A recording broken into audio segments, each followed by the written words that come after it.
Hello friends, very good morning to all. આશા રાખું કે તમે બધાએ ઘરે મજામાં હશો અને મોજથી ભણતા હશો, નવું નવું શીખતા હશો. TYBA સેમ 6 પેપર નંબર 20માં આજે ચેપ્ટર 4 આંતરરાષ્ટ્રીય વેપાર અને ભારત એ પેપર અંતર્ગત WTO અને ભારત આ બે વચ્ચેના જે કાંઈ સંબંધો છે એનો અભ્યાસ કરવાનો છે. WTO that means world trade organization, જેને ગુજરાતીમાં આપણે વિશ્વ વેપાર સંગઠન તરીકે ઓળખીએ છીએ, અને ભારત. તમને ખ્યાલ છે 1945માં બીજું વિશ્વયુદ્ધ પૂરું થયું પછી તમામ દેશો વચ્ચેના આર્થિક સંબંધો ખૂબ જ બગડ્યા હતા. આમ ચારે બાજુ નકારાત્મકતાનું વાતાવરણ હતું. એ વાતાવરણ વચ્ચે જુદા જુદા દેશો વચ્ચે સહકારનું વાતાવરણ ઊભું થાય એ માટે જુદી જુદી કેટલી સંસ્થાઓની સ્થાપના કરવામાં આવી, જેમ કે UNO, IMF, વર્લ્ડ બેંક વગેરે. એમાં એક અગત્યની સંસ્થા એટલે world trade organization, that means વિશ્વ વેપાર સંગઠન. બીજા વિશ્વયુદ્ધ બાદ આપણે જોયું એમ આંતરરાષ્ટ્રીય વેપાર બાબતે બધા દેશો વચ્ચે સુમેળ સધાય, બધા દેશો વચ્ચેના સંબંધો વચ્ચે નો ગેપ ઘટી જાય એના માટે ખૂબ પ્રયત્ન કરવામાં આવ્યો, પણ તે બાબતે કોઈ સર્વસંમતિ થઈ નહીં, જેમ અત્યારે પણ થઈ રહી નથી. તેના વિકલ્પે 30 ઓક્ટોબર 1947ના રોજ ગેટ કરાર કરવામાં આવ્યો, જુદા જુદા દેશોના જકાત અને વેપારનો સામાન્ય કરાર, જેનું ફૂલ ફોર્મ છે તમને જો નીચે આપેલું છે, general agreement on ટેરિફ્સ and trade. હવે આ કરાર સમજવો શું કામ જરૂરી છે? કારણ કે એ જ WTOના ઉદ્ભવનું કારણ છે. ધેટ્સ વાય યાદ રાખજો, general agreement on ટેરિફ્સ and trade, જેને આપણે ટૂંકમાં ગેટ કરાર તરીકે ઓળખીએ છીએ, જે આપણે 1991માં PV નરસિંહરાવની સરકારે કર્યા હતા. બરાબર. તો ભારત તેનું સ્થાપક સભ્ય છે. સ્થાપના થઈ ત્યારે 23 રાષ્ટ્રો હતા, ત્યારબાદ 125. પણ છતાંય ગેટ કરાર થયા પછી પણ દેશો વચ્ચે જે સુમેળ સાધવાના પ્રયત્નો હતા એમાં નોંધપાત્ર સફળતા મળી તો ખરી, પણ છતાંય કેટલીક બાબતો અંગે ખેંચાતાણી શરૂ થઈ ગઈ. જેમ કે એક એવી સર્વસામાન્ય સંસ્થા જોતી હતી કે જે તમામ દેશોની નાણાકીય જરૂરિયાતોને પૂરી કરે, જેમ કે IMF એટલે કે ઇન્ટરનેશનલ મોનેટરી ફંડ અને વર્લ્ડ બેંક જેવી. ઓકે, એ બાબતે 1986થી 1993 સુધી ચર્ચાઓ ચાલતી રહી કે એક્ઝેક્ટલી શું કરવું, જેને ઉરુગ્વે રાઉન્ડ તરીકે ઓળખવામાં આવે છે. આગળ આપણે થોડું એના વિશે જોવાનું છે. એ બધાની વચ્ચે હજી આ ગેટ કરારમાં વધુ સુધારા કરવા, દેશો વચ્ચે સુમેળભર્યા સંબંધો સ્થાપવા, વિદેશ વેપારને વેગ આપવા, એક રાષ્ટ્ર બીજા રાષ્ટ્ર બાબતે એકબીજાથી વેપારથી સૌથી વધુ નજીક આવી શકશે એવું યુનાઇટેડ નેશન્સને લાગ્યું. અને એટલા માટે 1 જાન્યુઆરી 1995 એટલે કે આજથી 26 વર્ષ પહેલાં વિશ્વ વેપાર સંગઠન, જેને આપણે વર્લ્ડ ટ્રેડ ઓર્ગેનાઇઝેશન તરીકે ઓળખીએ છીએ, તેની સ્થાપના કરવામાં આવી, જેનો પ્રકાર વિશ્વ વેપાર સંસ્થા છે કે તે કોઈ એક દેશની પોતાની માલિકીની સંસ્થા નથી, પરંતુ જુદા જુદા દેશો વચ્ચે વેપાર, ખાસ કરીને વિદેશ વેપાર, આયાત નિકાસ બાબતેનું સંગઠન છે, જેનો મુખ્ય ઉદ્દેશ છે વિદેશ વેપારના અવરોધો દૂર કરવા.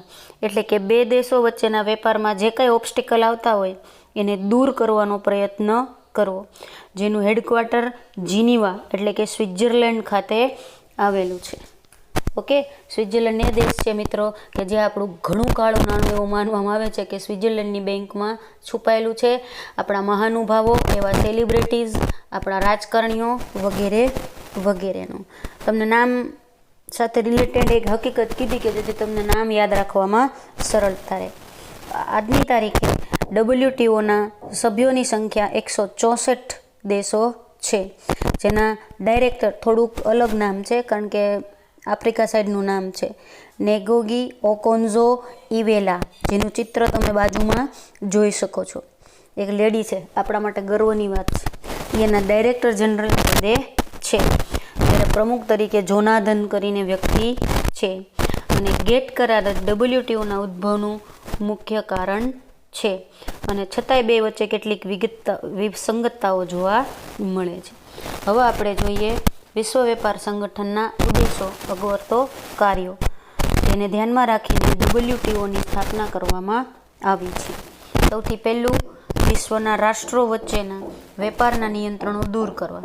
આપણે જે એનો પરિચય જોયો તો WTOમાં એમાં જ જોયું હતું કે એનું મુખ્ય કામ જ એ છે કે બે રાષ્ટ્રો વચ્ચે વેપારને લગતા જે કાંઈ ઓબ્સ્ટિકલ હોય એ દૂર કરવો, આયાત નિકાસને લગતા જે કાંઈ પ્રોબ્લેમ્સ હોય એ ક્લિયર કરવા, વધુને વધુ આગળ લઈ જવાના પ્રયાસો કરવા. વિદેશ વેપારમાં રહેલી તમામ પ્રકારની સંરક્ષણ નીતિ નાબૂદ કરવી. સંરક્ષણ નીતિ એટલે સમજો, જેમ કે આપણે 1947માં આઝાદ થયા પછી આપણે એક ચોક્કસ પ્રકારની વિદેશ નીતિ અપનાવી હતી, જેને સંરક્ષણ નીતિ કહેવાય. દેશના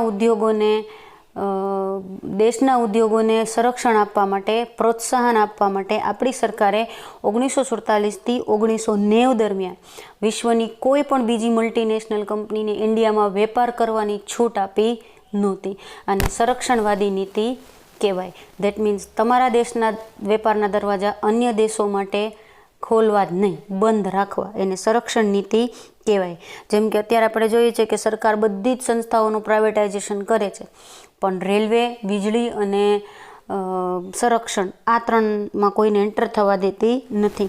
તો આ ત્રણ ક્ષેત્રે સરકારની સંરક્ષણવાદી નીતિ કહેવાય. એમ આપણે પણ 1990 સુધી આ નીતિનું માં જોડાયેલા હતા, પરંતુ પછી આપણે પણ એમાંથી નીકળી ગયા, કારણ કે 1991માં તો આપણે પણ ગેટ કરાર કરેલા હતા. General agreement on ટેરિફ્સ and trade, એટલે કે જકાત અને વેપાર અંગેના કાયદાઓ. જુદા જુદા દેશો વચ્ચેના વેપાર સંબંધોમાં રહેલી ભેદભાવયુક્ત નીતિઓ નાબૂદ કરવી. બરાબર, કારણ કે એક દેશને બીજા, હવામાં એવું છે મિત્રો કે દરેક દેશને ભગવાને કેટલીક કુદરતી વિશેષતાઓ આપી છે, જેને આધારે એ દેશ કોઈ ચોક્કસ વસ્તુનું ઉત્પાદન કરી શકે છે. બધા દેશો માટે બધી વસ્તુનું ઉત્પાદન કરવું શક્ય હોતું નથી. તો પોતાના દેશમાં જે વસ્તુનું ઉત્પાદન થાય એ કરી લેવું અને બાકીની વસ્તુઓ અન્ય દેશોમાંથી મંગાવી લેવી.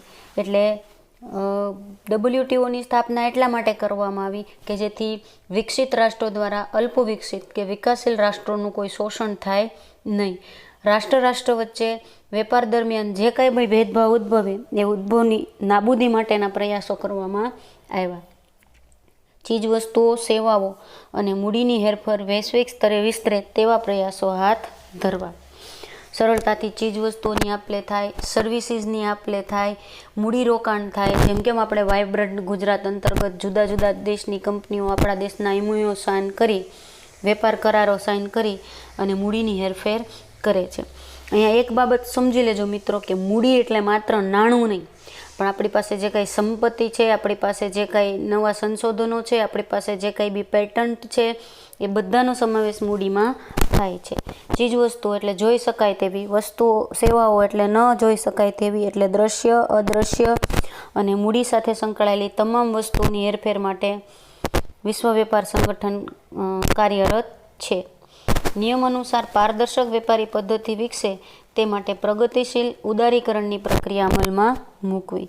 ઉદારીકરણ દેટ મીન્સ લિબરલાઇઝેશન આપણી 1991ના આર્થિક ફેરફારોની એક અગત્યની બાબત છે. LPG અંતર્ગત લિબરલાઇઝેશન, પ્રાઇવેટાઇઝેશન અને ગ્લોબલાઇઝેશન. એમાંથી લિબરલાઇઝેશન વધે એટલે કે દેશ વચ્ચે વેપારની શક્યતાઓ વધે, સંભાવનાઓ વધે, તે માટેના પ્રયાસો સતત કોના દ્વારા કરવામાં આવે છે? તો કે વિશ્વ વેપાર સંગઠન દ્વારા. ઇન્ફોર્મેશન ટેકનોલોજી જે અત્યારનું સૌથી મોટું સ્વરૂપ ગણવામાં આવે છે. સૌથી વધુ ડેવલપમેન્ટ છેલ્લા કેટલાક વર્ષોમાં જો કોઈ ક્ષેત્રે થયેલું હોય તો ઇન્ફોર્મેશન ટેકનોલોજી છે, જેમાં ભારત પણ આગળ પડતું સ્થાન ધરાવે છે. આપણા દેશમાં ઇન્ફોર્મેશન ટેકનોલોજીનું જે સ્ટ્રક્ચર છે એ ખૂબ જ મજબૂત છે. તો આ ટેકનોલોજીનો વિકાસ વૈશ્વિક સ્તરે થાય અને મૂડીની હેરફેર મુક્ત બને તેવા પ્રયાસો પણ કરીએ. હવે નેક્સ્ટ સ્લાઇડમાં આપણે જોઈએ ભારતના અર્થતંત્ર પર વિશ્વ વેપાર સંગઠનનું કાર્ય માળખું, એટલે કે કેવી રીતે કામ કરે છે, એનું સ્ટ્રક્ચર કેવું છે. અને પછીની સ્લાઇડમાં આપણે ભારતીય અર્થતંત્રના વિવિધ પાસાઓ પર WTOની અસરો વિશે જોવાનું છે. ઉરુગ્વે રાઉન્ડ મેં તમને કીધું હતું એમ 1986થી 1994 દરમિયાન વિશ્વના ઘણા બધા દેશોએ વેપાર અંગેના જુદા જુદા કરારો કરવાનું નક્કી કર્યું, પણ એમાં જેટલા દેશો સંકળાયેલા હતા એના વચ્ચે કોઈ સીધી સમજૂતી સાધી શકાય નહીં.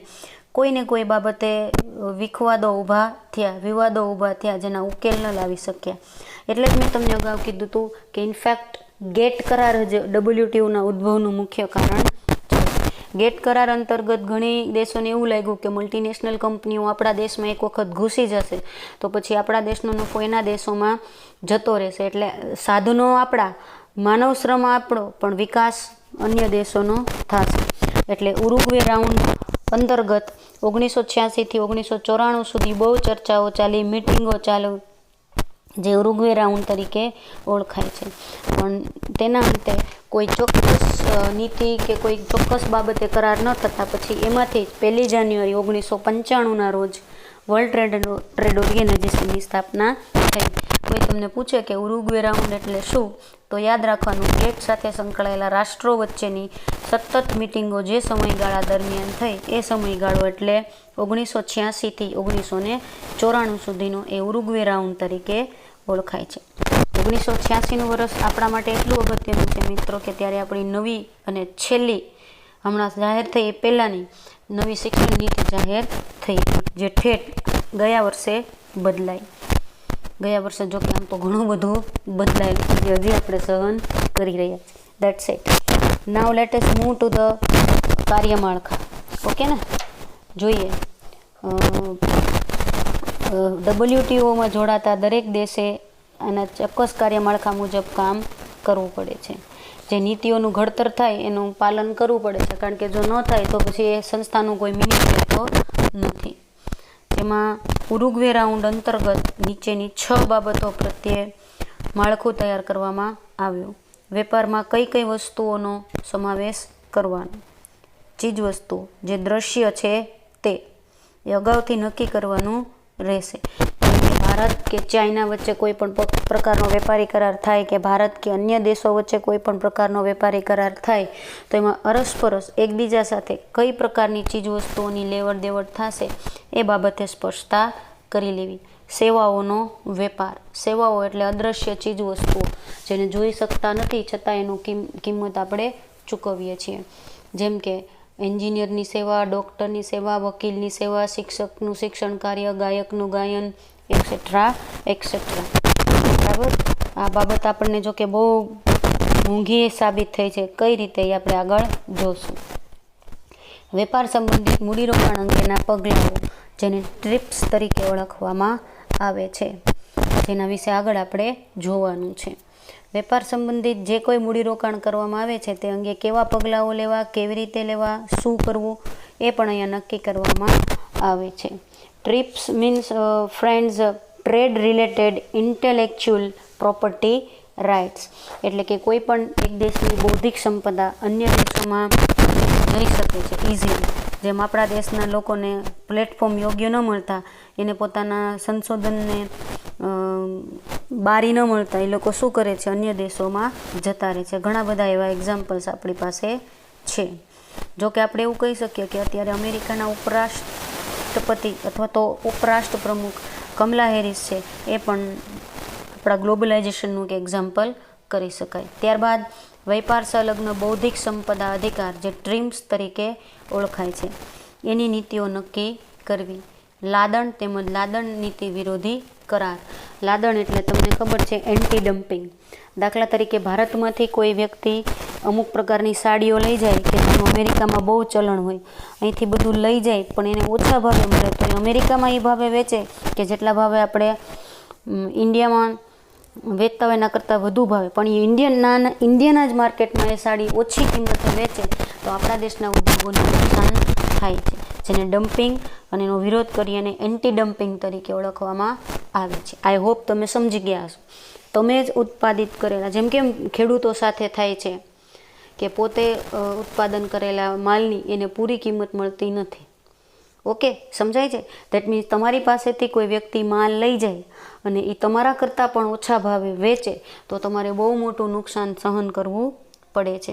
ત્યારબાદ બે રાષ્ટ્રો વચ્ચે કોઈ પણ બાબતે, કોઈ પણ વેપારની બાબતે, કોઈ પણ ડીલની બાબતે તકરાર કે ઝઘડો ઊભો થાય તો એના નિવારણ માટેની વ્યવસ્થા કરવી. હવે જોઈએ ભારતીય અર્થતંત્ર પર વિશ્વ વેપાર સંગઠનની અસરો. પણ આ સંસ્થાના એક સભ્ય છીએ જ, પહેલેથી જોડાયેલા છીએ, કારણ કે આપણે ગેટ કરાર અંતર્ગત આપણા ગેટ તો ઓલરેડી ખોલી દીધા હતા. દરેક વખતે દરેક સભ્ય રાષ્ટ્રના વિદેશ પ્રધાન જે તે રાષ્ટ્રનું પ્રતિનિધિત્વ ધરાવે છે. જેમ કે અત્યારે આપણે કેન્દ્રના જે કોઈ વિદેશ મંત્રી હોય એ એનું સભ્યપદ ઓટોમેટિકલી ધરાવતું હોય છે, જે કોઈ બી હોય તે. ઓકે. સંગઠનની વિવિધ સમયે અને સ્થળે યોજાયેલી બેઠકોમાં પ્રથમ બેઠક સિંગાપુરમાં થઈ હતી 1996માં, કારણ કે 1 જાન્યુઆરી 1995ના રોજ તો WTOની સ્થાપના થઈ હતી. પછી સમયાંતરે બેઠકો થતી. હવે ભારત ઉપર અસર જોઈએ તો ભારતીય ઉદ્યોગો પર અસર. હકીકતમાં આમ જોઈએ મિત્રો તો WTOને કારણે આપણા વિદેશ વેપારમાં જે કંઈ બી વધારો થયો એની અસર ભારતીય ઉદ્યોગો પર પણ થઈ. ખાસ કરીને ભારતે મૂડીમૂલક વસ્તુ અને કાચા માલ ઉપરનો જકાત દર ઘટાડવા પ્રસ્તાવ કરેલો ઉરુગ્વે દરમિયાન, કે જકાત દરો ઘટાડો કે જેથી અમે પણ આનો લાભ લઈ શકીએ. તો આયાતો જેને કારણે સસ્તી બની ગઈ. જકાત દરોમાં WTOની બેઠકમાં ઘટાડો દર વર્ષે જાહેર કરવામાં આવ્યો, જેને કારણે અન્ય દેશોમાંથી ભારતમાં આવતી વસ્તુઓ પર આયાત ઘટી જતાં આયાતો સસ્તી બની ગઈ. જ્યારે રાષ્ટ્રીય ઉદ્યોગોને આબકારી જકાત, વેચાણ વેરો વગેરે ભરવો પડે. જો કે આ તો બધી એ જૂની વાતો છે, કારણ કે હવે તો આપણે GST લાગુ પડે છે, જેથી મશીન ટૂલ્સ, જેનસેટ અને બોઇલર ઉદ્યોગો સહિતના અનેક ઉદ્યોગો ગંભીર પ્રતિકૂળતાઓનો સામનો કરી રહ્યા છે. અને તૈયાર માલની આયાત આપણા રાષ્ટ્રીય ઉત્પાદનને હટાવી તેનું સ્થાન લઈ રહી છે, જેને લીધે કેટલાય ઔદ્યોગિક એકમો સટાસટી બંધ થઈ રહ્યા છે. ભારતીય ઉદ્યોગોમાં જે કાંઈ મંદી આવી છે એ સસ્તી આયાતોનું કારણ છે. કારણ કે તમે જ વિચારો કે આપણને કોઈ પણ પ્રકારનો માલ જે ઇન્ડિયામાં બને છે એ મોંઘો મળતો હોય અને વિદેશનો માલ સસ્તો મળતો હોય તો આપણે કઈ વસ્તુને પ્રેફરન્સ આપશું? આપણને જે પરવડે તે, જેવું અત્યારે ચાઇનાની વસ્તુઓમાં થાય છે એ, કે આપણને સમજાવવા પડે છે કે ચાઇનાએ આખા વિશ્વને કોરોનાની ભેટ આપી છે, તો આપણે મહેરબાની કરીને ચાઇનાની ચીજ વસ્તુઓ ન ખરીદીએ. કારણ કે જ્યારે આપણે ચાઇનાની પ્રોડક્ટ ખરીદીએ છીએ ત્યારે ભારતીય ઉદ્યોગને આપણે એક પાટું મારીએ છીએ. એના કરતાં નરેન્દ્ર મોદીજીએ જે કાંઈ આપણને આત્મનિર્ભરતાનો સિદ્ધાંત આપ્યો છે એની તરફ વળીએ. ભારતમાં સેકન્ડ હેન્ડ કારની આયાતની અસર. વિદેશોમાં એક સિસ્ટમ છે મિત્રો કે ત્યાં કોઈ પણ વ્યક્તિ પાસે રિપેરિંગનો ટાઈમ નથી. એટલે જે કોઈ કાર હોય, દાખલા તરીકે એને લીધી, 1 વર્ષમાં એમાં મેન્ટેનન્સ આવ્યું તો એ રિપેર નથી કરાવતા, કારને વેચી દેવામાં આવે છે. ઘણી વખત તો એ કાર વેચવાને બદલે એક જગ્યાએ મૂકીને પણ જતા રહેતા હોય. તો આવી બહુ ઓછી વાપરેલી કાર છે એ ભારતમાં આયાત થઈ, જેનાથી ભારતની કાર કંપનીને ખૂબ નુકસાન થયું. રાહુલ બજાજે, જે બજાજ કંપનીના માલિક છે, એને તો ત્યાં સુધી કીધું કે રાષ્ટ્ર વિરોધી અને ભારત વિરોધી કૃત્ય છે, કારણ કે આને કારણે ભારતના ઓટોમોબાઈલ્સ ઉદ્યોગોને ખૂબ નુકસાન પહોંચ્યું છે. તમને ખ્યાલ હશે, આપણું રાજકોટ ઓટોમોબાઈલ્સનું હબ ગણવામાં આવે છે. જો સરકાર અમને પૂછે કે શું કરવું, તો હું તો પહેલાં જ કહીશ કે આવી કારને ભારતમાં આવવા દેવાય નહીં. આવી કાર ઉપર જકાતના દરો 40થી 50% નહીં, પરંતુ 100% હોવું જોઈએ, એવું જનરલ મોટર્સના MD શ્રી રિચાર્ડ સ્વાને કહેલું છે. કારણ કે એનાથી આપણા કાર ઉદ્યોગને બહુ મોટો ફટકો પડેલો છે. ચીન એવું ને, એ તો આવે ચાઇના માલની આયાત. ટકાઉ નહીં, જેટલું વાપરે એવું, તમારા નસીબ આધારિત. પણ સૌથી અગત્યની બાબત એ છે મિત્રો કે ચાઇનામાં સરમુખત્યારશાહી છે અને પ્લસમાં સામ્યવાદી છે, એટલે ત્યાં માનવ શ્રમ ખૂબ જ છે. એટલે કોઈ પણ ચીજ વસ્તુઓનું જે પડતર છે એ ખૂબ જ નીચી પડે છે. એટલે ચાઇનાથી જે માલ આપણે આયાત કરીએ છીએ એ એટલો ભારતમાં બનતા માલની સરખામણીએ એટલો બધો સસ્તો હોય છે કે આપણા લોકો ભારતની ચીજ વસ્તુઓને બદલે ચાઇનાની ચીજ વસ્તુઓ ખરીદે છે. એટલી વિવિધતા, એટલી એટ્રેક્ટિવ, રમકડામાં એટલી વિવિધતા, નાનામાં નાની જરૂરિયાતોને ધ્યાનમાં રાખવાની બાબત. ભારતમાં દિવાળી ક્યારે છે એ ભારતના લોકોને ન ખબર હોય, પણ ચાઇનાના લોકોને ખબર હોય છે. આપણે ભલે આત્મનિર્ભરતાની વાતો કરીએ, પણ સાથે સાથે મિત્રો ચાઇના પાસેથી આ શીખવા જેવું છે કે કોઈ પણ એક માર્કેટને સમજીને એમાં ઘૂસીને પોતાનું અસ્તિત્વ કેવી રીતે ઊભું કરવું. તાજેતરના વર્ષોમાં ચીનનો માલ ભારતના બજારમાં ઠલવાઈ રહ્યો છે. રમકડા, battery, lights, car, stereo, lighter, તાળા, મોબાઈલ, વીસીડી, કાંડા ઘડિયાળ, વિદ્યુત ઓવન, ઘરે ઘણું પછી પંખા છે, કાંડા ઘડિયાળ છે વગેરે. તો એટલી બધી સસ્તી પડે છે કે આપણા આ દેશના ઉદ્યોગોને એનાથી બહુ મોટો ફટકો પડ્યો છે. તે ઉપરાંત નેપાળની સીમાએથી અત્યંત ચોરી ચૂપીથી દાણચોરીથી ભારતમાં માલ ચાઇનામાં મોકલે છે અને એનાથી પણ આપણા ઉદ્યોગોને ભયંકર નુકસાન પહોંચી રહ્યું છે. અને એટલે જ ચાઇનાએ કોરોનાની વિશ્વને ભેટ આપી ત્યારે આપણા વડાપ્રધાને આપણને આત્મનિર્ભર થવાનું કહ્યું હતું.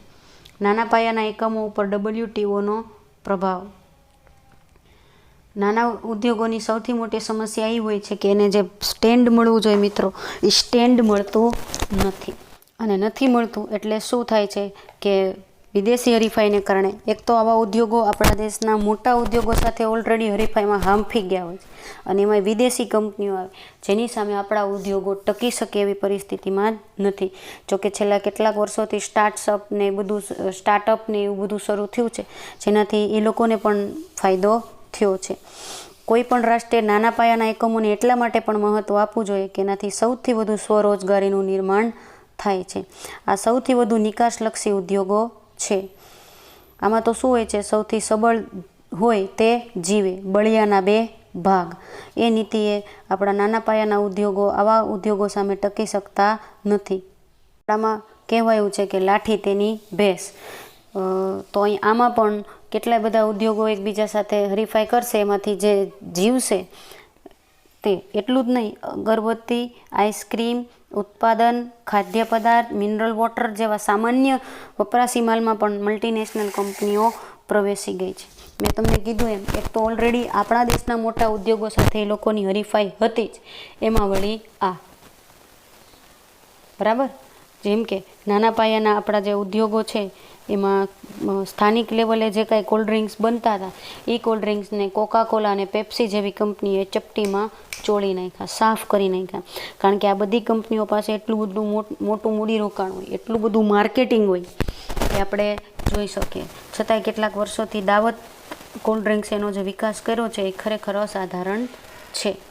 આપણે એને સાબિત કરી દીધું, ક્વોલિટી આપો તો તમે મલ્ટીનેશનલ કંપનીઓનો પણ સામનો કરી શકો. છેલ્લા બે જે છે એ આગળ આપણે વિસ્તૃતથી જોઈએ. ભારતીય અર્થકારણ પર ટ્રિપ્સની અસરો.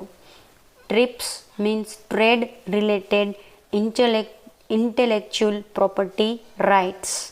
T for trade, R for related, I for intellectual, P for property અને R for rights એટલે કે હકો. બે મહત્વના ક્ષેત્ર દવા અને ખેતી ઉપર આપત્તિજનક અસર કરશે એવું માનવાનું છે. જ્યારે આપણે આના અંતર્ગત જે કાંઈ ગેટ કરાર કર્યા ત્યારે લોકો એવું માનતા હતા કે આ બે ક્ષેત્રોને અસર થશે. ટ્રિપ્સમાં વિવિધ વસ્તુ માટે પેટન્ટ આપવાની જોગવાઈ કરવામાં આવી છે. તમને ખબર છે, પેટન્ટ કોઈ પણ નવી વસ્તુના શોધ સાથે સંકળાયેલી બાબત છે. દાખલા તરીકે ભવિષ્યમાં કોઈ કોરોનાની દવા શોધશે તો એના પેટન્ટથી રજીસ્ટર કરાવી શકશે. પછી કોરોનાની દવા બનાવવા માટે જે ફોર્મ્યુલા જોઈએ એ ફોર્મ્યુલાનું પાલન કરવા માટે કંપની પાસેથી તમારે પેટન્ટ અંતર્ગત પૈસા ચૂકવવા પડે છે અને પછી જ તમે ફોર્મ્યુલાનો ઉપયોગ કરી અને દવા બનાવી શકો છો. બરાબર, આને પેટન્ટ કહેવાય. જો તમે 3 Idiots જોયું હશે ને તેમાં પેટન્ટની બહુ ચર્ચા ચાલે છે. ટૂંકમાં આપણે કોઈ પણ નવી વસ્તુ શોધીએ તો એ વસ્તુના પેટન્ટ આપણે રજીસ્ટર કરાવવાના હોય છે. આ પેટન્ટના રક્ષણ અન્વયે ખતરનાક જોગવાઈ દાખલ કરવામાં આવી છે.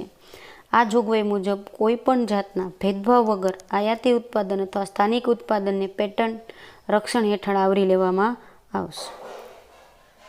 હવે આપણે તો આવું કોઈ દી વિઝને રાખ્યું નહોતું, એટલે થયું શું, આપણી કેટલીક અગત્યની ચીજ વસ્તુઓ હતી એના પેટન્ટ બાબતે અમેરિકા જેવા દેશોએ આપણી સાથે ચીટિંગ કરી. આ તો સારું છે કે સમય રહેતા આપણે જાગી ગયા, નહીંતર આપણે ઘણી બધી સારી વસ્તુઓના કે જેના ઔષધીય ઉપયોગો છે એના પેટન્ટ ગુમાવવા પડે. પેટન્ટનો મુખ્ય ઉદ્દેશ ઇજારો પ્રસ્થાપિત કરવાનો જ હોય છે, કારણ કે તમારી પાસે પેટન્ટ હોય તો તમારી એકની પાસે જે ચીજ વસ્તુના ઉત્પાદન બાબતે હક હોય તો તમે એનો ગેરઉપયોગ કરી શકો છો. આમ આ જોગવાઈ પેટન્ટ ધરાવનારને ભાવ અંકુશના બધા જ પગલાઓને અવગણવામાં મદદ કરશે. જોઈએ સૌથી પહેલાં પેટન્ટ અને ઔષધ એટલે કે દવાઓ. સમીક્ષકોનો એવો અભિપ્રાય છે કે પેટન્ટ શાસન દવાઓના ભાવને ગંભીર અસર કરશે. શું કામ? તમને મેં હમણાં જ સમજાવ્યું એટલા માટે. અત્યારે તમે જો દવા કંપનીઓ આપણી સાથે ચીટિંગ જ કરી રહી છે. એમાંય તમે કોરોના વખતેના જે રેમડેસિવિરના એ બધા જોઈએ છીએ આપણે કે જે ઇન્જેક્શન આપણને ખાલી 500 રૂપિયામાં મળતા હોય એ અત્યારે 5,000, 6,000 આપવા છતાં મળતા નથી. That's why. એટલા માટે ખાસ ધ્યાનમાં રાખીએ કે આને કારણે જેટલી દવાઓ છે જે જુદા જુદા રોગોમાં ઉપયોગી છે એ દવાઓમાં શું થશે, આપણે ખૂબ ઊંચી કિંમત ચૂકવવી પડશે. જીવનરક્ષક દવાઓ સસ્તી પૂરી પાડી શકાય એવું કહે છે, પણ એનો ફાયદો હજી આપણને જોવા મળ્યો નથી. બી કે કેલા નામના અર્થશાસ્ત્રીએ એવું કીધું છે કે નવા પેટન્ટ શાસન હેઠળ 70% જેટલી દવાઓ આવરી લેવામાં આવશે, જેથી દવાઓના ભાવમાં 5 થી 10% ગણો વધારો થશે. અને આરોગ્ય તો કોઈ પણ વ્યક્તિની મૂળભૂત જરૂરિયાતોમાંની એક જરૂરિયાત છે, જેને કારણે ગરીબ લોકો માટે આરોગ્ય ખૂબ જ અઘરું થઈ જશે. ગેટ કરારને કારણે વસ્તીના બીજા 20% આરોગ્ય રક્ષણ ગુમાવી દેશે. આથી માત્ર 10% વસ્તીને દવાઓ પરવડી શકે એવી આપણે બનશે એવું આપણે માનીએ છીએ, કારણ કે ભારત એક ગરીબ દેશ છે જ્યાં હજી આજે પણ 26% લોકો ગરીબી રેખા નીચે જીવી રહ્યા છે. અને મારે તમને જાજુ કહેવાની જરૂર નથી. અત્યારની પરિસ્થિતિ અને સામાન્ય સંજોગોમાં કોઈ પણ દવાખાનામાં આપણે જઈએ છીએ ત્યારે શું થાય છે એ કાંઈ કહેવાની જરૂર નથી. ખેતીમાં પેટન્ટ જેવું કવચ. ડંકેલ ફાઇનલ એક્ટના કરારોનો સ્વીકાર કર્યો ઉતાવળ કરી, જેથી ખેતીને ફાયદો થવાને બદલે વધુને વધુ નુકસાન થયેલું છે. આપણે મિત્રો કોઈ નવી નીતિ શોધવાને બદલે અન્ય દેશોમાં કોઈ નીતિ હોય ને એનું બેઠી કોપી કરી નાખીએ. હવે ત્યાંનું ઇકોનોમિક એન્વાયરમેન્ટ, આપણું ઇકોનોમિક એન્વાયરમેન્ટ એકબીજાથી ખૂબ જ અલગ હોય છે. જેમ કે આઝાદી પછી આપણે માનવ શ્રમ આધારિત ઉદ્યોગો વિકસાવવાના હતા, એને બદલે આપણે યંત્રો આધારિત ઉત્પાદન વ્યવસ્થા અપનાવી અને આપણી જે બદહાલી થઈ એ આપણને ખબર છે. આમાં પણ એવું જ થયું. હકીકતમાં એવું છે મિત્રો, અર્થશાસ્ત્રી એવું માને છે કે WTO સાથે સંગઠન કરવાથી આપણને ફાયદો કરતાં નુકસાન વધારે થયું છે, કારણ કે અમુક કરાર કરવામાં આપણે ખૂબ જ ઉતાવળ કરી નાખી છે. લાંબા ગાળાના વિઝન ધરાવ્યા વગર, દૂરની નજર રાખ્યા વગર આપણે આ બાબત કરેલી છે, જેને કારણે ખેડૂતોને અપાતી સબસિડીમાં મર્યાદામાં ઘટાડો થયો છે, જેથી જેનો ઇનડાયરેક્ટલી અસર કોના ઉપર થઈ છે તો કે ખેડૂતો ઉપર. ખેડૂતો આપણા દેશમાં હજી આજની તારીખે ગરીબી રેખા નીચે જીવી રહ્યા છે, ત્યારે ખેડૂતો સાથે આવું કરવું એ જરા પણ વ્યાજબી નથી. આપણે બધા જાણીએ છીએ એમ. ત્યારબાદ હળદર અને લીમડાના પેટન્ટ રાઇટની અસર. હળદર એન્ટિસેપ્ટિક છે મિત્રો. તમને યાદ હોય તો મહાભારતના યુદ્ધમાં જ્યારે યોદ્ધાઓને વાગતું હતું ત્યારે હળદરનો ઉપયોગ ઘા રૂઝાવવામાં કરવામાં આવતું હતું. એને બેસ્ટ એન્ટિસેપ્ટિક ગણવામાં આવે છે. અત્યારે કોરોનાની જે દવા આયુર્વેદિક બનાવવામાં આવે છે એમાં પણ ક્યાંક ને ક્યાંક હળદરનો ઉપયોગ થાય છે. શરદી, કફ, ઉધરસ મટાડવા માટે હળદર એક ઓથેન્ટિક દવા ગણાય છે, જેનો ઉપયોગ આપણે આપણા રોજના મસાલામાં કરીએ છીએ. આમ છતાં અમેરિકન કાયદા હેઠળ 1995માં અમેરિકાએ હળદરના પેટન્ટ માટે, કારણ કે એને ખબર છે કે હળદર ભવિષ્યમાં બહુ સારી દવા પુરવાર થવાની છે, એને હળદરના પેટન્ટ માટે પ્રયાસ કરેલ. પણ આપણા સદનસીબે વિજ્ઞાન અને ઔદ્યોગિક સંશોધન સમિતિના ડાયરેક્ટર જનરલ ડૉક્ટર R.A. મરોલકરે તેને પડકારેલ અને પેટન્ટ રદ કર્યો, જેથી આપણે પાસે હળદરના ઉપયોગ બાબતે જે કાંઈ રહ્યું, કારણ કે જો એક વખત એ પેટન્ટ નક્કી કરી લે તો પછી હળદરના ક્ષેત્રે જે કાંઈ પણ નવા સંશોધનો થાય એ આપણે એને પૂછીને કરવા પડે. એવું જ રીતે લીમડાના પેટન્ટના હક બાબતે પણ થયું છે. આ બધાય રાષ્ટ્રો મિત્રો પોતાનું જ ધ્યાન રાખવાવાળા છે, એને આપણી સાથે કાંઈ લેવા દેવા નથી. એને લીમડાના પેટન્ટ બાબતે પણ આપણી સાથે ઝઘડો કરેલો છે. જોઈએ ત્યારબાદ ભારતીય અર્થકારણ પર ટ્રીમ્સના પગલાંની અસર. ટ્રેડ રિલેટેડ ઇન્વેસ્ટમેન્ટ મેઝર, ટ્રીમ્સનું પૂરું નામ. 8મા રાઉન્ડમાં ગેટ કરારના 8મા રાઉન્ડમાં બહુરાષ્ટ્રીય કંપનીઓને એટલે કે મલ્ટીનેશનલ કંપનીઓને વિશેષ લાભ પ્રાપ્ત થાય તે માટે ફાઇનાન્શિયલ સર્વિસ, ટેલિકોમ્યુનિકેશન સર્વિસ અને સેલ્સ સર્વિસ એટલે કે નાણાકીય સેવા, સંદેશાવ્યવહાર સેવા અને વેચાણ સેવાના ક્ષેત્રમાં પ્રવેશનો અધિકાર આપવામાં આવ્યો, જેને વેપાર સંબંધિત પગલાં ટ્રીમ્સ એટલે કે ટ્રેડ રિલેટેડ ઇન્વેસ્ટમેન્ટ મેઝર્સ તરીકે ઓળખવામાં આવે છે, જે અંતર્ગત વિદેશી મૂડી રોકાણકારો કે કંપની ઉપરના તમામ નિયંત્રણો નાબૂદ કરી દેવામાં આવ્યા. રોકાણ અંગે વિદેશી રોકાણકારને રાષ્ટ્રીય રોકાણકાર જેટલા જ હક આપવામાં આવ્યા. 1991ની આપણી ઉદારીકરણ નીતિનો આમે ઘણાએ વિરોધ કર્યો છે, કારણ કે આને લીધે લોકોને એવો ભય છે કે જેમ પ્રાચીન સમયમાં યુરોપિયન દેશો અહીંયા વેપાર કરવા માટે આવ્યા હતા ને આપણને ગુલામ કરી મૂક્યા હતા, એવી જ રીતે આપણી ફરી પાછી પરિસ્થિતિ થશે. કારણ કે મલ્ટીનેશનલ કંપનીઓ ખૂબ નફો કમાય છે, પણ એ બધો જ નફો એ પોતાના દેશમાં લઈ જાય છે. એનાથી આપણા રાષ્ટ્રને ફાયદો થવાને બદલે નુકસાન વધારે થાય છે. રોજગારી વધશે એવું કીધું હતું, પણ આપણે જોઈએ છીએ રોજગારીમાં કંઈ વધારો થયો નથી. આપણા સ્થાનિક ઉદ્યોગો વિદેશી કંપનીઓની હરીફાઈમાં ટકી નથી શકતા, એટલે એ પણ પોતાનું અસ્તિત્વ ગુમાવી દે છે, જેને કારણે આપણે આપણી સ્વતંત્રતા ગુમાવી દેશું, આપણું સાર્વભૌમત્વ જોખમમાં મુકાઈ જશે એવી પણ ભીતિ છે. સૌથી જોઈએ કાપડ ઉદ્યોગ પર અસર. મલ્ટી ફાઇબર કરાર કરવામાં આવ્યો હતો, MFA. કાપડ આપણા દેશમાં મહત્ત્વની પેદાશ છે, કારણ કે કપાસનું ઉત્પાદન આપણે ત્યાં વધારે થાય છે, એટલે કાપડ ઉદ્યોગનો વિકાસ અન્ય રાષ્ટ્રો કરતાં આપણા દેશમાં સારો થયેલો છે. તમને બધાને ખબર જ છે, પણ આને કારણે આપણા કાપડ ઉદ્યોગને વિપરીત અસર થયેલી જોવા મળે છે, કારણ કે WTO દ્વારા કાપડને લઈને નીતિની જે કાંઈ રચના કરવામાં આવી છે તે યુનાઇટેડ સ્ટેટ્સની ખાસ તરફેણમાં રહ્યા છે, જે વિકસિત દેશો. આમ પણ મિત્રો એવું મનાય છે કે આ જે આંતરરાષ્ટ્રીય સંગઠનો છે એ વિકસિત રાષ્ટ્રોની અંગત મૂડી હોય એવું માનવામાં આવે છે. કોરોનાના ઉદ્ભવ અંગે, કોરોનાના ફેલાવા અંગે જ્યારે આજે આખા વિશ્વને ખબર છે કે એના માટે ચાઇના જ જવાબદાર, પણ WHO એટલે કે વર્લ્ડ હેલ્થ ઓર્ગેનાઇઝેશન એ સ્વીકારવા તૈયાર નથી. હવે તમે વિચારો કે કોઈ પણ રોગ આ હદે આખા વિશ્વમાં ફેલાઈ જાય ત્યાં સુધી WHOને ખબર ન પડે એવું કોઈ દિવસ બને નહીં. છતાંય ચાઇનાને છાવરવા માટેના પ્રયાસો એના દ્વારા થયેલા છે. એમ અહીંયા પણ આ લોકો એટલે કે WTOવાળા વિકસિત દેશો માટે વધારે ફાયદારૂપ નીતિઓનું નિર્માણ કરે છે, જેમાં ભારત જેવા વિકાસશીલ અને નેપાળ, શ્રીલંકા જેવા અલ્પવિકસિત રાષ્ટ્રોને વધુ નુકસાન પહોંચે છે. રેડી? એના કારણે આપણે જોઈ શકીએ છીએ કે કેવી કેવી બાબતો જે કાંઈ પર અસર જોવા મળે છે, છતાંય આપણે કાંઈ કરી શકતા નથી. આના કારણે આપણા સુરતના કાપડ ઉદ્યોગને પણ ઘણું બધું નુકસાન પહોંચ્યું છે. દોહા મંત્રી પરિષદમાં ભારતની ભૂમિકા, જે 2001માં દોહામાં યોજવામાં આવેલ, જેમાં રોકાણ સ્પર્ધા નીતિ, મજૂર ધોરણો જેવા બિનવેપારી મુદ્દો અને અન્ય નવી નીતિઓ બાબતે ચર્ચા કરવામાં આવી હતી, જેમાં ભારતે પણ ભાગ લીધેલો. જેમાં ભારતે એવું કીધું હોય કે આ નિર્ણયોના અમલ, નવી નીતિઓના મુદ્દા હાથ ધરવામાં આવે અને એવી નીતિઓ ઘડવામાં આવે કે જેથી દરેક રાષ્ટ્રને ફાયદો થાય, માત્ર વિકસિત રાષ્ટ્રોને નહીં. એટલે ભારતે અમુક નીતિઓનો ખૂબ વિરોધ કર્યો હતો. અમે નવું કાર્યસૂચિ અંગે ચર્ચા કરવા આતુર છીએ, પણ અગાઉના નિર્ણયો અંગે પણ ચર્ચા લેવામાં આવે કે જેથી એ નિર્ણયો વિકાસશીલ રાષ્ટ્રોને પણ ઉપયોગી સાબિત થાય.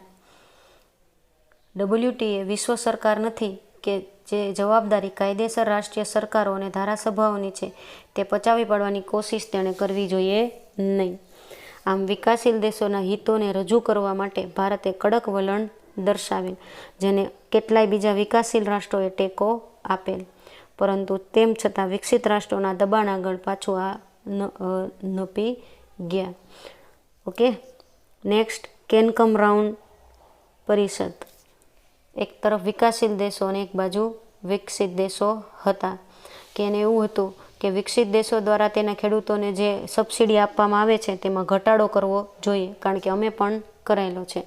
જ્યારે બીજી તરફ વિકસિત દેશો સિંગાપુર મુદ્દાઓ જેવા રોકાણ સ્પર્ધા, સરકારી પ્રાપ્તિ અને વેપાર સવલતમાં પારદર્શકતાના મુદ્દા પર ચર્ચા કરવા માગતા હતા. પરંતુ ભારત અને અન્ય વિકાસશીલ દેશોએ એવો આગ્રહ રાખ્યો કે જ્યાં સુધી સબસિડીના મુદ્દાનો સંતોષકારક ઉકેલ ન આવે ત્યાં સુધી આ કોઈ મુદ્દો આગળ થઈ શકાશે નહીં. અમે અન્ય મુદ્દામાં કોઈ પણ જાતનો રસ દાખવશું નહીં. એટલે આ પરિષદ કંઈ પણ નિર્ણયમાં આવ્યા વગર, કોઈ નવી રજૂઆત વગર પૂરી થઈ ગઈ. સમજાય છે? વિકસિત દેશોએ પોતાના ખેડૂતો, જે પોતાની કાર્યશીલ વસ્તીના 4 થી 6% છે, એણે વિકાસશીલ રાષ્ટ્રોના 40 થી 60% ખેડૂતોના હિતોના ભોગે પોતાના દેશના ખેડૂતોનું હિત ધ્યાનમાં લેવું છે. તમે સમજી જ શકો છો કે આપણી જે વિસ્તારવાદી નીતિ છે, મહત્વાકાંક્ષી નીતિ છે, એ વિકસિત રાષ્ટ્રો આગળ વિકાસશીલ રાષ્ટ્રોને ક્યારેય ટકવા દેતી નથી. આપણને આ બહુ સમજી શકાય એવી બાબતો છે. ત્યારબાદ જોઈએ હોંગકોંગ રાઉન્ડ, કે જેમાં પણ 2005માં મળ્યો હતો અને એમાં પણ આગળના નિર્ણયોને મહત્ત્વ આપવામાં આવે એના સાથે એ સૌથી પહેલાં ખેત વિષયક ફેરફારો અથવા તો કરારો કરવામાં આવ્યો. વિકાસમાન દેશો દ્વારા ખેત વિષયક નિકાસો માટે જે સબસિડી આપવામાં આવે છે તેમાં ક્રમશઃ ઘટાડો કરતા રહેવું, જેને 2013માં સંપૂર્ણ નાબૂદ કરવું. વિકાસમાન રાષ્ટ્રો માટે સ્પેશિયલ રક્ષણાત્મક વ્યવસ્થા તંત્રનો સ્વીકાર કરવામાં આવ્યો. વિકાસમાન રાષ્ટ્રોને ખેત પેદાશો માટે ઘરગથ્થુ સપોર્ટ આપવાનું ચાલુ રાખવાનું સ્વીકારવામાં આવ્યું. ખેતીને સબસિડી મળતી રહેશે. એટલે વિકાસશીલ રાષ્ટ્રો માટે પહેલી વખત કોઈ અગત્યના મુદ્દા પર ધ્યાનમાં રાખવામાં આવ્યા. જ્યારે બિનખેતી વિષયક માર્કેટ એસેસ અંગે પણ કરાર કરવામાં આવ્યો, જે અંતર્ગત સ્વિચ ફોર્મ્યુલા અનુસાર જકાત ક્રમશઃ ઘટાડવી, સરેરાશ જકાત કરતાં વધુમાં વધુ જકાત અને તેના વધારા પર વિશેષ ધ્યાન આપવું અને પરસ્પરની સમજૂતીઓ બાબતે રખવું કે વિકસિત રાષ્ટ્રોનો ફાયદો થાય પણ વિકાસશીલ દેશોને પણ કોઈ પણ જાતનું નુકસાન થાય નહીં. વિદેશ વેપાર એકબીજા સાથેની સમજૂતી છે, તો એકબીજા સાથે જોડાવાનું નક્કી કરવામાં આવ્યું. જોકે સેવાઓ બાબતે આ હોંગકોંગ કરારમાં કોઈ મોટી બાબત નક્કી થઈ શકી નહીં.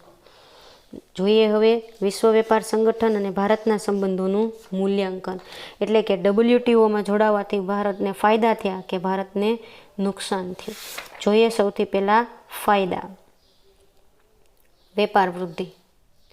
હવે ઘણા રાષ્ટ્રો એવું માને છે કે WTOને કારણે શ્રમ વિભાજન અને વિશિષ્ટીકરણને વેગ મળ્યો છે, કારણ કે એનાથી ઓટોમાઇઝેશન એવું છે, એટલે દરેક વ્યક્તિને કામની વ્યવસ્થિત ફાળવણી થાય છે અને ફાળવણી થાય છે એટલે દરેક પોતાના કામમાં નિપુણ બની જતા હોય છે. ઓકે, જેમ કે તમે જો આપણે ઘરે ઢોસો પાથરીએ તો આડો બાંગો તાંગો થાય, પણ જે લોકો રોજ ઢોસો પાથરવાનો ધંધો કરતા હોય તેને કામમાં એક્સપર્ટ થઈ જતા હોય છે. ઓકે, વેપાર વૃદ્ધિ.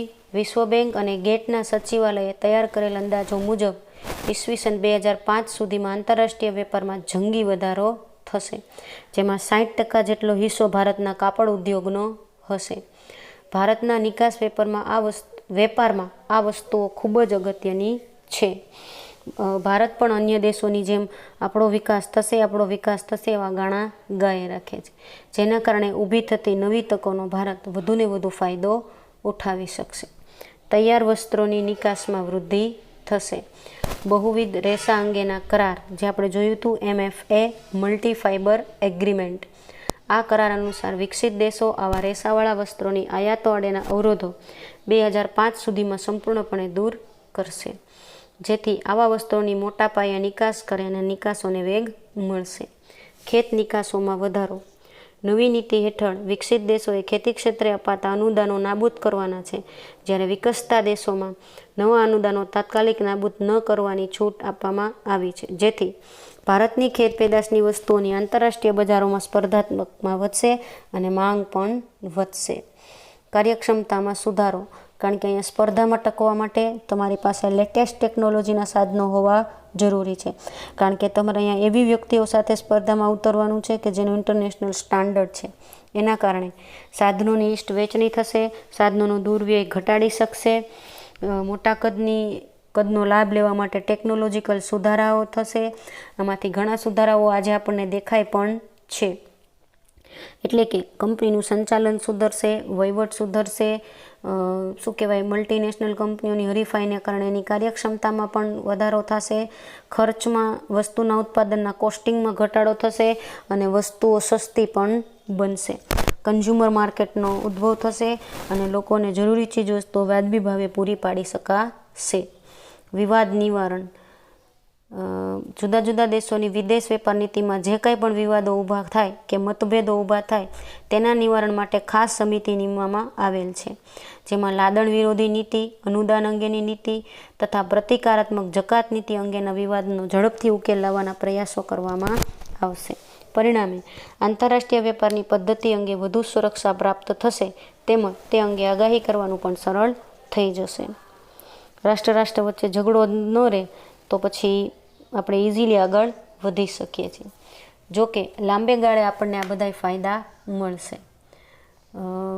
તે કેટલો લાભ ઉઠાવી શકશે તેનો બે બાબતો પર આધાર છે. એક તો આપણે આપણા અર્થતંત્રના આર્થિક માળખામાં કેવા પ્રકારના અને કેટલી ઝડપથી સુધારા કરી શકીએ છીએ, એટલે કે દેશનું ઇન્ફ્રાસ્ટ્રક્ચર કેટલી ઝડપથી કાર્યરત કરી શકીએ છીએ. તમને ખબર છે ઇન્ફ્રાસ્ટ્રક્ચર એટલે સંદેશા વ્યવહાર, વાહન વ્યવહાર, વીમો, બેન્કિંગ સેવાઓ વગેરે વગેરે. અને કેવા અને કેટલા પ્રકારના એ બે ફેરફારો. એટલે માટે ભારતે પોતાનું ઇન્ફ્રાસ્ટ્રક્ચર કોઈ પણ ભોગે ઝડપથી ડેવલપ કરવું પડશે કે જેથી ઉદ્યોગો માટે અને મલ્ટીનેશનલ કંપનીઓ માટે અનુકૂળ વાતાવરણ ઊભું થાય. વિકસિત દેશોનું વલણ વિકસતા દેશો પ્રત્યે જેટલું સહાનુભૂતિવાળું હશે એટલો મહત્તમ લાભ ઉઠાવી શકે. પણ એ આપણા પ્રત્યે શા માટે સહાનુભૂતિ રાખે? કારણ કે એને તો પોતાનો સ્વાર્થ જ સામે દેખાતો હોય છે. કોઈ પણ ભોગે પોતાના રાષ્ટ્રનો વિકાસ, રાષ્ટ્રના નફામાં વધારો જ દેખાતો હોય છે. માણસની જરૂરિયાતો, ઈચ્છાઓ, અપેક્ષાઓ, આકાંક્ષાઓ ક્યાંય અટકતી નથી. અને ખાસ કરીને કોઈ પણ રાષ્ટ્ર જ્યારે વધુ પડતો મહત્વાકાંક્ષી થઈ જાય તો અત્યારે આપણે જે કોરોના મહામારીનો સામનો કરી રહ્યા છીએ એ જ આપણું થાય છે ને. એવું માનવામાં આવે છે કે કોઈ કુદરતી વાયરસ નથી, પણ માનવ મેડ વાયરસ છે. માણસે ઓછા વાયરસ, માણસ પોતે અત્યારે એક વાયરસ જેવો બની ગયો છે, જેને લીધે અનેક રાષ્ટ્રોએ ભોગવવાનો વારો આવ્યો છે અને અનેક નિર્દોષ લોકોએ પોતાની જાન ગુમાવવાની પણ આવ્યું છે. નેવરધેલેસ આપણે એમાં કંઈ બહુ પડવું નથી. તમે જોયા ફાયદા. વિશ્વ વેપાર સંગઠનને કારણે વેપાર વૃદ્ધિ, તૈયાર વસ્ત્રોની નિકાસ વૃદ્ધિ, ખેત નિકાસોમાં વધારો, કાર્યક્ષમતામાં સુધારો અને વિવાદ નિવારણ. હવે આપણને ખબર જ છે કોઈ પણ નીતિના ફાયદા હોય એમ ગેરફાયદા પણ હોય જ છે. જોઈએ એના ગેરફાયદા. વેપાર વૃદ્ધિના અંદાજો જે છે એ ખોટા છે, સાચા છે નહીં. મોટી મોટી વાતો કરી છે, પણ મેં તમને આગળ કીધું એમ WTOને કારણે ભારતને ફાયદોને બદલે નુકસાન વધારે થયા અને ચાઇના માર્કેટ એનું સૌથી મોટું એક્ઝામ્પલ છે. એના કારણે આપણા નાના પાયાના ઉદ્યોગો, નાના વેપારીઓને ખૂબ મોટું નુકસાન સહન કર્યું છે. મોરબીના સિરેમિક ઉદ્યોગને પણ નુકસાન થયું છે. આપણા સુરતના કાપડ ઉદ્યોગને અને હીરા માર્કેટને પણ નુકસાન થયું છે. માત્ર કપોળ કલ્પિત છે, પણ બહુવિધ રેસા કરાર અંતર્ગત જેટલી નિકાસો વધવી જોઈએ તે વધી નથી. જે આંકડા આવે છે એ અત્યારે કોરોનાના આંકડા આવે છે એમ અવાસ્તવિક હોય છે. કારણ કે જકાત ઘટાડો પ્રથમ 9 વર્ષમાં અતિ ઓછો થવાનો, જ્યારે છેલ્લા વર્ષે જ મોટા પ્રમાણમાં ઘટાડો કરવા વિકસિત રાષ્ટ્રો સહમત થયા છે. એટલે આપણી નીતિઓની સફળતા કે નિષ્ફળતાનો આધાર વિકસિત રાષ્ટ્રો પર રહેલો છે. અને વિકસિત રાષ્ટ્રો હંમેશા અમેરિકા હોય, જાપાન હોય, જર્મની હોય કે ચાઇના હોય, પોતાનું જ હિત જોવાના હોય છે. તેને કારણે હાનિકારક હરીફાઈ થાય છે. નવી વ્યવસ્થાનો એક મહત્વનો લાભ એ દર્શાવવામાં આવે છે કે તેની હરીફાઈને ઉત્તેજન મળશે, પરંતુ હરીફાઈને કારણે અર્થતંત્રમાં ચમત્કારિક પરિણામો લાવવા શક્ય બનતા નથી. કારણ કે હરીફાઈ સમાન પક્ષકારો વચ્ચે હોવી જોઈએ. બળિયાના બે ભાગ જેવી હરીફાઈ હોય તો એનાથી કોઈ પણ રાષ્ટ્રને ફાયદો થતો નથી. કારણ કે મેં તમને પહેલાં જ કીધું, આપણા ઉદ્યોગો પાસે સાધનો ઓછા છે, એની પાસે ટેકનોલોજી ઓછી છે, કાર્યક્ષેત્ર ઓછું છે, તે કોઈ પણ રીતે મલ્ટીનેશનલ કંપનીઓનો સામનો કરી શકે નહીં. અને નિયમ છે કે તળાવમાં રહેલી કે સમુદ્રમાં રહેલી મોટી માછલીઓ હંમેશા નાની માછલીઓને ગળી જતી હોય છે. શક્ય જ નથી. નાના નાના નિકાસકારોનું અસ્તિત્વ તો અત્યારે જોખમમાં મુકાઈ ગયું છે. કારણ કે વિદેશી સ્પર્ધામાં તે વિદેશના મહાકાય ઉદ્યોગો સામે ટકી શકતા નથી. એને કારણે અલ્પ હસ્તક ઇજારાનું સ્થાન અસ્તિત્વમાં આવ્યું છે, જેના અંતર્ગત પેઢીઓ એકબીજા સાથે એવી સમજૂતી કરી લે છે કે જેનાથી નાના ઉદ્યોગકારોને સૌથી વધુ નુકસાન થાય છે. ત્યારબાદ બૌદ્ધિક સંપત્તિના હકો દ્વારા શોષણ એ પણ એક અગત્યની મર્યાદા રહેલી છે. આંતરરાષ્ટ્રીય વેપારનો વ્યાપ વધારવા તેમાં સેવાઓ અને સંપત્તિના હકોને પણ આવરી લેવામાં આવ્યા છે. પણ એનાથી પણ આપણને કોઈ બહુ મોટો ફાયદો થયો નથી. કોઈ પણ રાષ્ટ્ર માટે એનાથી કારણે, ખાસ કરીને વિકાસશીલ રાષ્ટ્રો માટે એને લીધે ગંભીર સમસ્યાઓ ઊભી થવાની, જે આપણે પણ સમજી શકીએ એવી બાબત છે. વળી આ ક્ષેત્રે બહુરાષ્ટ્રીય કંપનીઓની અસામાજિક, ઇજારાદાર અને હાનિકારક વેપારી રીતસમો સામે પણ રક્ષણ પૂરું પાડવામાં આવ્યા નથી. એને કારણે ઇજારાનું જ વધારે ને વધારે મહત્ત્વ થઈ રહ્યું છે. ભારતના ખેડૂતો સદીઓથી તેમના ખેતરમાં ઉગાડેલ પાકને આગામી વર્ષ માટે બિયારણમાં ઉપયોગ કરતા હતા, જે હવે કરી શકતા નથી. કારણ કે એમને બ્રાન્ડેડ બિયારણ જ વાપરવું, પેટન્ટવાળું બિયારણ જ વાપરવું પડે છે. સારી સારી વસ્તુઓના પેટન્ટ ઝડપી લેવા માટે વિકસિત રાષ્ટ્રો પૂરેપૂરા પ્રયત્નો કરી રહી છે, જેમ કે ચોખા, હળદર, લીમડો વગેરે, કે જે મહેનત આપણી છે પણ શું કહેવાય, એનો લાભ અન્ય રાષ્ટ્રોએ લઈ લેવો છે. બરાબર. આમ જોઈએ તો WTOને કારણે આપણને જેટલા ફાયદા થવા જોઈએ એનું પ્રમાણ ઓછું છે અને નુકસાનનું પ્રમાણ વધારે છે. આપણું જોખમ ભાવિ જોખમમાં છે. મલ્ટીનેશનલ કંપનીઓ ઇન્ડિયામાં કમાયેલો નફો અન્ય રાષ્ટ્રોમાં લઈ જાય છે.